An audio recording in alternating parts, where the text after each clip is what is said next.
I am Pale, standing now on the hallowed ground of the Maracana Stadium. The echoes of past roars still seem to reverberate in the air, and the green turf beneath my feet feels both familiar and yet so distant. I am Pale, the one known as the King of Football. This stadium, Maracana, is more than just a venue. It's a temple of football, a place where legends were born and dreams were realized. I remember my first touch of the ball here, the excitement coursing through my veins. My jerseys, the black and white striped ones, are now enshrined in museums like relics of a glorious era. They hold the sweat, the passion, and the countless battles I fought on the pitch. I long to reach out and touch them, to relive those moments when I was at the peak of my prowess. In the era I played, football was not just a sport. It was a form of cultural diplomacy, a way to unite nations. The Cold War was raging, and the world was divided into political blocs. But on the football field, we transcended those boundaries. The concept of total football was emerging, emphasizing fluidity, teamwork, and the freedom of players to move across positions. I was part of a new wave of players who embraced this philosophy. My dream was to bring joy to people through football. When I scored my goals, it wasn't just about personal glory. It was about making people forget their troubles, if only for a moment. Take, for example, the 1970 World Cup final. It was a clash of titans, with Brazil facing Italy. The game was a showcase of tiki-taka, a style of play characterized by short, quick passes and ball control.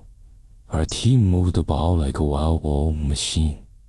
I remember Mario Zagallo's strategic genius.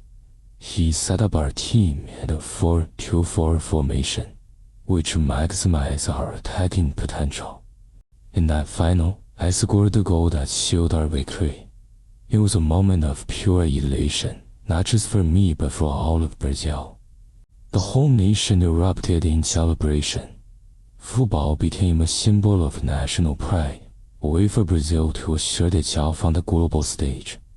We were the representatives of a developing nation, showing the world that we had the talent and the spirit to compete at the highest level. Now, as I stand here, looking at the empty stands, I feel a sense of melancholy. My jerseys are in glass cases, far from the action. The world has changed so much.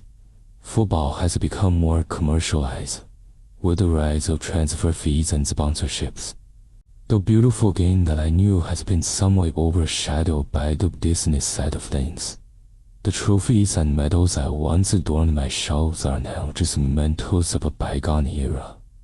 They are in museums, admired by people from all over the world, but they lack the vitality and the passion that they once had on the pitch. The skills and the sportsmanship that I cherished seem to be fading in the face of modern-day pressures. My spirit is heavy as I think about the state of football today.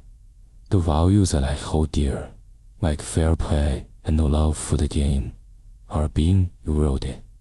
But I know that the essence of football, the joy it brings, will never truly die. Slowly, I turn away from the stadium. Behind me, the legacy of my football career, the passion and the dreams, will always be a part of the beautiful game. Football will always be my life, and though my time on the pitch has passed, my love for it will endure forever.